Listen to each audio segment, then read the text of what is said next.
तो अपन देखते हैं मानव रोगों के बारे में। तो सबसे पहले अपन देखते हैं कि सूक्ष्म जीवों द्वारा होने वाले रोग। तो सूक्ष्म जीवों में सबसे पहले देखते हैं प्रोटोजोआ द्वारा यानी कि एक कोशिकीय जीवों द्वारा होने वाले रोगों के बारे में। तो इसकी ट्रिक क्या है? पे काम सोप। पे काम सोप। तो प्रोटोजोआ भी पे से स्टार्ट हुआ, प से, और उसकी ट्रिक भी पे काम सोप। पे काम सोप में पे का मतलब है पेचिस, का मतलब है कालाजार, म का मतलब है मलेरिया, सो का मतलब है सोने की बीमारी, और प का मतलब है पायरिया। यहाँ पर पे काम सोप में पेचिस का मतलब होता है दस्त लगना। ये एंटमीबा हिस्टोलिटिका नामक प्रोटोजोआ द्वारा होता है और ये आंत को प्रभावित करता है।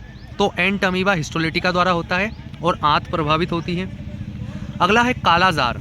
तो कालाजार लिस्मेनिया नामक प्रोटोजोआ द्वारा होता है और इसमें हमारे जो नाखून होते हैं, हमारा जो मूत्र होता है वो काला हो जाता है, इसलिए नाम क्या पड़ा? कालाजार या कालाजोर। और ये किसके द्वारा फैलता है? ये फैलता है बालू मक्खी या सैंडी मक्खी, बालू मक्खी के द्वारा ये फैलता है। अगला है मलेरिया। तो मलेरिया प्लाज्मोडियम नामक प्रोटोजोआ के द्वारा होता है और मादा एनाफ्लिस द्वारा फैलता है। और ये किसको प्रभावित करता है? हमारा जो प्लीहा स्प्लीन या जो तिल्ली होता है, ब्लड बैंक ऑफ उसे जिसे अपन बोलते हैं, तो वो क्या है? वो इससे प्रभावित होता है मलेरिया से। और प्लाज्मोडियम की जो स्पोरोजाइट अवस्था रहती है ये सबसे खतरनाक होती है मलेरिया वाले रोगी के लिए। सो से होगा सोने की बीमारी। सोने की बीमारी ट्रिपेनोसोमा नामक प्रोटोजोआ के द्वारा होती है और सीसी मक्खी के कारण फैलती है। वहीं पायरिया एंटमीबा जिंजेवेलिस के द्वारा होता है और मसूड़े इससे प्रभावित होते हैं। तो यहाँ पर एंटमीबा जिंजेवेलिस और एंटमीबा हिस्टोलिटिका में अपन कंफ्यूज हो सकते हैं। तो ऐसे याद रखना है कि जिंजर वाली चाय हम कहाँ से पीते हैं? मुंह से। तो जिंजर से जिंजेवेलिस। तो एंटमीबा जिंजेवेलिस मुंह यानी मसूड़े में होता है क्या? पायरिया। और एंटमीबा हिस्टोलिटिका से पेचिस होता है जो कि हमारी आंत को प्रभावित करता है। अगला अपन देखते हैं कवकों द्वारा होने वाले रोग। तो कवक भी क्या है? सूक्ष्म जीव है। तो इनकी ट्रिक है ए दाद खाग। क्या है? ए दाद खाग। ए से हो गया एक्जिमा और एथलीट फूट, दा से हो गया दाद, द से हो गया दमा, खा से हो गया खाज और ग से हो गया गंजापन। यहाँ पर जो एक्जिमा या एथलीट फूट है, एक्जिमा जो हाथों के बीच में जो गाड़ी लग जाती है उसको हम बोलते हैं, वहीं एथलीट फूट पैरों के बीच में जो गाड़ी लग जाती है उसको हम बोलते हैं कवकों द्वारा ये होती है। दाद त्वचा से संबंधित है, दमा फेफड़ों से संबंधित है और कवकों द्वारा होती है, खाज ये भी त्वचा से संबंधित है और कवकों द्वारा होती है, और गंजापन ये भी त्वचा से संबंधित रोग है जो कि कवकों द्वारा होता है। गंजापन अनुवांशिक बीमारी भी होती है, लेकिन जो अनुवांशिक नहीं होती है उनमें अगर गंजापन हो रहा है तो वो कवकों द्वारा उत्पन्न होती है। अगला अपन देखते हैं कृमि द्वारा होने वाले रोग। कृमि यानी कि जो छोटे छोटे कृमि होते हैं, ये स्केलेमेंथिस के अंतर्गत आते हैं। स्केलेमेंथिस यानी कि गोल कृमि के अंतर्गत इन्हें रखा जाता है। तो एक होता है वूचेरिया नाम का गोल कृमि, स्केलेमेंथिस वूचेरिया द्वारा जो बीमारी होती है उसे हम बोलते हैं हाथी पांव या फाइलेरिया। तो फाइलेरिया गोल कृमि द्वारा होने वाला रोग है और ये क्यूलेक्स मक्खी के कारण काटने से फैलता है। तो क्यूलेक्स मक्खी के कारण ये फैलता है। और एक और कृमि द्वारा होने वाला रोग है उसे बोलते हैं अतिसार या डायरिया। अतिसार या डायरिया ये आंत यानी कि आंत को और पाचन को प्रभावित करता है। अकबर की जो मृत्यु हुई थी इसी के कारण हुई थी और ये दूषित भोजन के कारण होता है। तो कृमि द्वारा दो ही रोग देखे, अतिसार और डायरिया, या और दूसरा फाइलेरिया या हाथी पांव। अब अपन देखते हैं कुछ वेक्टर यानी कि वाहक देख लेते हैं जो रोग उत्पन्न नहीं करते लेकिन रोगों को फैलाते हैं। जैसे कि एक होता है मादा एनाफ्लीज। मादा एनाफ्लीज किसको फैलाता है? मलेरिया को। अगला देखते हैं घरेलू मक्खी। तो घरेलू मक्खी हैजा जिसे अपन कॉलरा भी कहते हैं, वो हैजा किसके द्वारा फैलता है? घरेलू मक्खी के द्वारा। एक होती है क्यूलेक्स मक्खी। क्यूलेक्स मक्खी के काटने से फाइलेरिया, अभी अपन ने पढ़ा, हाथी पांव वाली बीमारी फैलती है। एडिस इजिप्टी द्वारा डेंगू फैलता है। सीसी मक्खी के द्वारा सोने की बीमारी फैलती है। वहीं बालू मक्खी या सैंडी मक्खी जिसे हम बोलते हैं ये काला जार को फैलाती है। अब अपन देखते हैं जीवाणुओं द्वारा होने वाले रोग। तो जीवाणुओं द्वारा होने वाले रोग की ट्रिक क्या है? डीप सिटी का कुटनी है। तो जीवाणु बिल्कुल अंदर तक जाके झंझोर देते हैं लोगों को, इसलिए डीप ट्रिक में क्या आएगा? सबसे पहले डीप। तो डीप सिटी का कुटनी है। तो डी से हो जाएगा डिफ्थीरिया, पा से हो जाएगा प्लेग, सी से हो जाएगा सिफिलिस और गोनोरिया, टी से हो जाएगा टिटेनस, का से हो जाएगा काली खांसी या पर्ट्यूसिस जिसे अपन बोलते हैं, कू से हो जाएगा कुष्ठ रोग, टा से हो जाएगा टाइफाइड और टीबी, नी से हो जाएगा निमोनिया और ह से हो जाएगा हैजा। तो एक एक करके देखते हैं। तो डीप सिटी का कुटनी है। तो डिप्थीरिया गर्दन से संबंधित रोग है, गर्दन का सड़ना भी इसे हम बोलते हैं, किसके द्वारा होता है? बैक्टीरिया के द्वारा होता है। अगला है प्लेग, इसे काली मौत भी कहते हैं। प्लेग चूहों के कारण फैलती है। किसके कारण फैलती है? चूहों के कारण फैलती है। ब्लैक डेथ या काली मौत इसे कहा जाता है, एक महामारी के रूप में उभरी थी द्वितीय विश्व युद्ध के दौरान। अगला देखते हैं सिफिलिस और गोनोरिया। तो बैक्टीरिया के द्वारा होने वाले रोग हैं ये। जनन अंगों में होने वाली बीमारी है, यानी कि मेल और फीमेल के जो जनन अंग होते हैं वहाँ पर खुजली, वहाँ पर सूजन आ जाती है, तो उसे हम सिफिलिस और गोनोरिया के अंतर्गत रखते हैं। टिटेनस भी बैक्टीरिया द्वारा होने वाले रोग है। इसे धनुष टंका रोग या जो लोक रोग भी कहते हैं। टिटेनस किसके कारण होता है? जब भी हमें कोई लोहे वाली चीज़ लगती है जिसमें जंग लगी होती है, तो वहाँ पर ये टिटेनस जो बैक्टीरिया रहता है वो ज़्यादा एक्टिव रहता है। अगला अपन देखते हैं काली खांसी, जिसे हम अपन पर्ट्यूसिस भी बोलते हैं। तो काली खांसी भी बैक्टीरिया द्वारा होने वाले रोग है। और जो डीपीटी का टीका होता है, यानी डिप्थीरिया, पर्ट्यूसिस और टिटेनस, ये जो टीका रहता है ये किसके लिए होता है? बैक्टीरिया द्वारा होने वाले 3 रोगों से बचाने के लिए होता है। तो डीपीटी का टीका डिप्थीरिया, पर्ट्यूसिस और टिटेनस। और ये किसके द्वारा बनाया जाता है? तो एक लाइकेन होता है, असीमिया लाइकेन की मदद से ये टीका का निर्माण किया जाता है डीपीटी के। अगला हमारा रोग है कुष्ठ रोग या कोढ़ जिसे अपन बोलते हैं, और इसे लेप्री भी बोलते हैं। माइक्रोबैक्टीरियम लेप्री के द्वारा होता है। यहाँ पर क्या है, जो जोड़ रहते हैं वो जाम हो जाते हैं, और इसके लिए जो ट्रीटमेंट होता है वो MDT यानी मल्टी ड्रग ट्रीटमेंट होता है। अगला रोग देखते हैं अपन टाइफाइड। तो टाइफाइड, इसमें हमारा कौन सा रोग अंग प्रभावित होता है? लीवर इससे प्रभावित होता है। साल्मोनेला टाइफी के द्वारा ये होता है। विडोल टेस्ट इसके लिए किया जाता है टाइफाइड के लिए, ठीक है। अगला देखते हैं अपन टीबी। तो टीबी जिसे अपन क्षय रोग भी कहते हैं, फेफड़े इससे प्रभावित होते हैं। माइक्रोबैक्टीरियम ट्यूबरक्लोसिस के द्वारा होता है। और BCG एक इंजेक्शन लगाया जाता है बच्चों में, BCG बेसिलस कॉलमेंटर ग्यूरिन का इंजेक्शन लगाया जाता है बच्चों में टीबी होने पर। वहीं बड़े लोगों में जो इसका उपचार किया जाता है वो डॉट्स यानी डायरेक्ट एब्जॉर्प्शन ट्रीटमेंट के द्वारा इसका इलाज किया जाता है। निमोनिया देखते हैं। तो निमोनिया फेफड़ों को प्रभावित करते हैं, सामान्यतः बच्चों और बूढ़ों में ज़्यादातर देखने को मिलती है। अगली बीमारी है हैजा या कॉलरा। ये विब्रियो कोलेरी के द्वारा होती है, घरेलू मक्खी के कारण फैलती है, और उल्टी दस्त इसमें देखने को मिलती है। किसमें? हैजा या कॉलरा में। तो अपन अब कुछ प्रमुख बीमारियों के बैक्टीरिया को एक साथ देख लेते हैं सारे। जैसे हैजा को अपन कॉलरा भी बोलते हैं, तो ये विब्रियो कोलेरी के कारण होती है। अगला देखते हैं टीबी। तो टीबी का बैक्टीरिया कौन सा है? Mycobacterium tuberculosis. अगला है निमोनिया। तो निमोनिया किसके द्वारा होता है? Diplococcus pneumoniae. अगला है टाइफाइड। तो टाइफाइड किससे होता है? Salmonella typhi. अगला है प्लेग। तो प्लेग होता है येरसेनिया पेस्टिस के कारण होता है प्लेग। अगला है टिटेनस। तो क्लॉस्ट्रीडियम टिटेनी के द्वारा होता है टिटेनस। काली खांसी होता है वर्डेटेला पर्ट्यूसिस के द्वारा होता है टाइफाइड। वहीं कुष्ठ रोग जिसे अपन लेप्री भी बोलते हैं, तो माइक्रोबैक्टीरियम लेप्री के द्वारा होता है लेप्रेसी। अब अपन देखते हैं विषाणुओं द्वारा होने वाले रोग। तो विषाणुओं द्वारा होने वाले रोग की ट्रिक क्या है?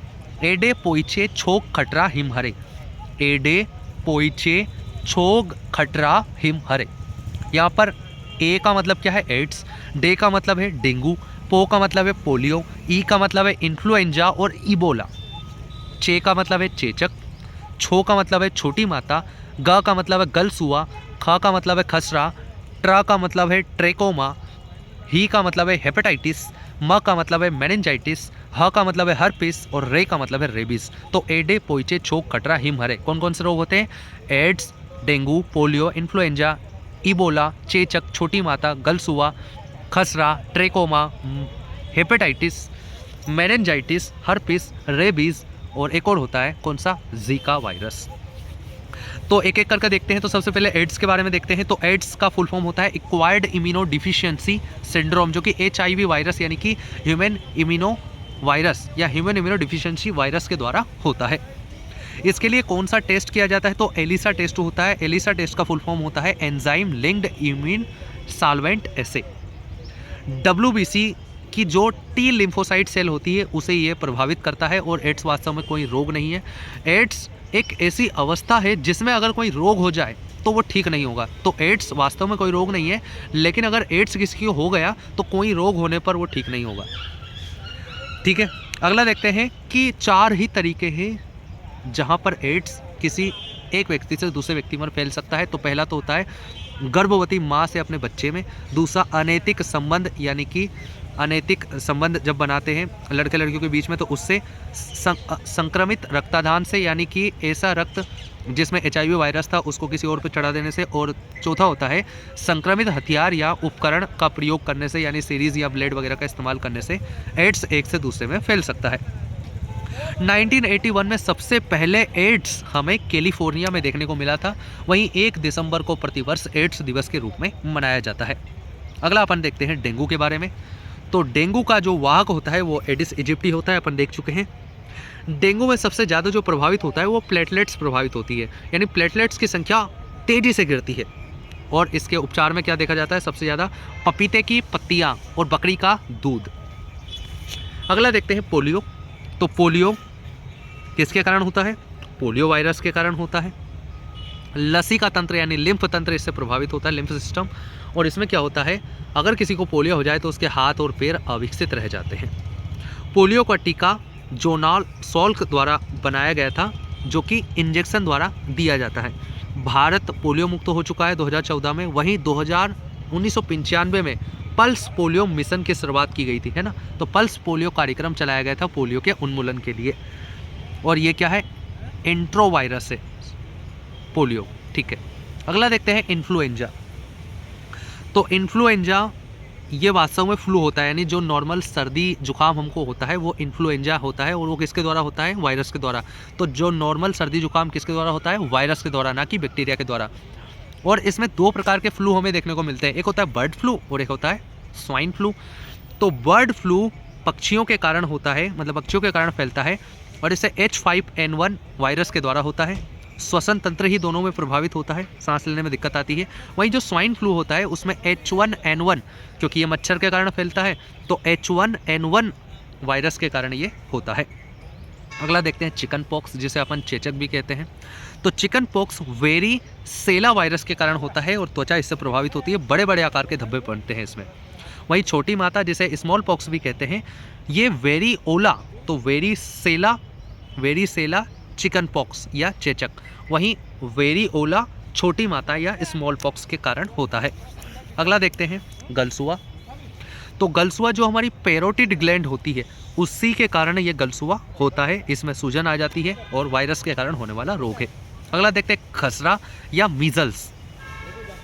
तो खसरा जो होता है इसका टीका अभी उपलब्ध है, वायरस के द्वारा होने वाला रोग है। अगला बोलते हैं ट्रेकोमा। तो ट्रेकोमा वायरस के द्वारा भी होता है, लेकिन विषाणुओं द्वारा होने वाला ट्रेकोमा काफ़ी खतरनाक होता है।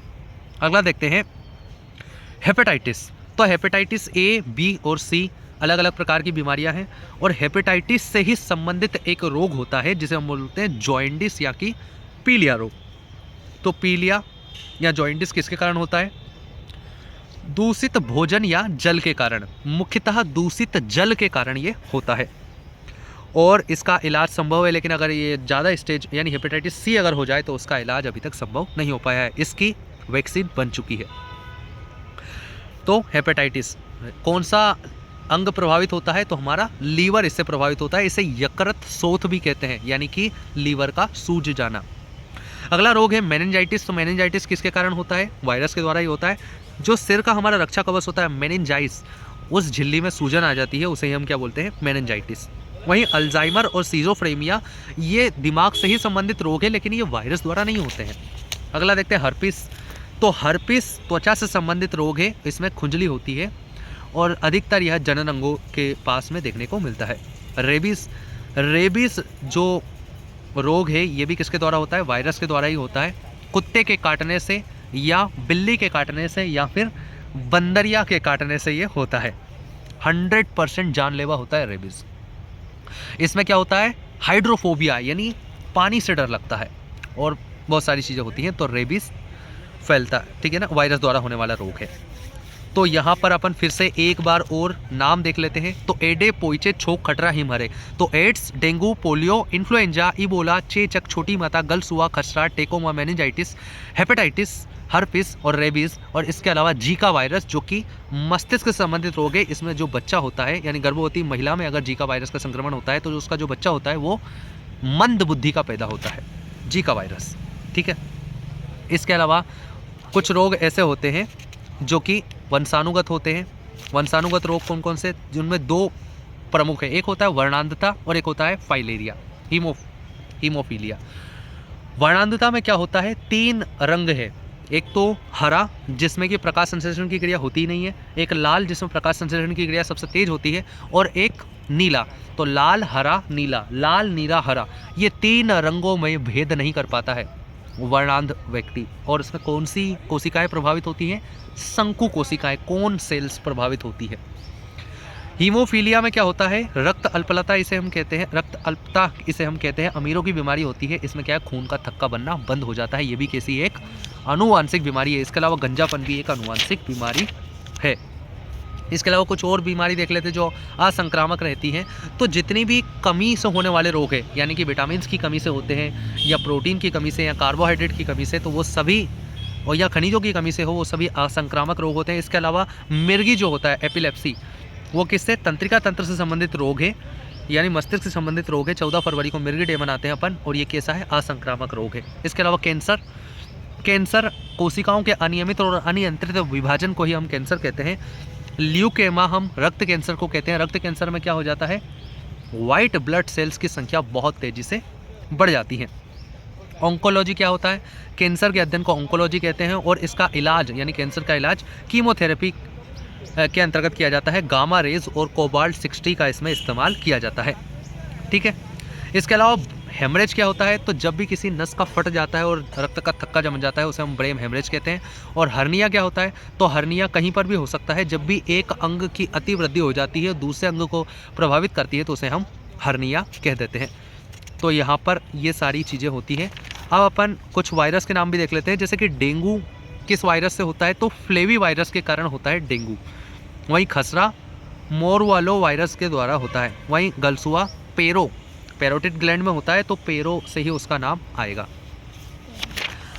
अब अपन क्या करते हैं, कुछ दवाएं देख लेते हैं, यानी नाम देके पूछते हैं कि बताओ ये दवा किस में इस्तेमाल होगी। जैसे एंटीसेप्टिक, तो एंटीसेप्टिक का मतलब क्या होता है, तो एंटीसेप्टिक ऐसी दवाएं होती है जिनको शरीर के बाहर इस्तेमाल किया जाता है, इन्हें खाया नहीं जाता, और ये क्या करती हैं, रोगाणुओं को बाहर से नष्ट कर देती है और हमारी संक्रमण से रक्षा करती हैं।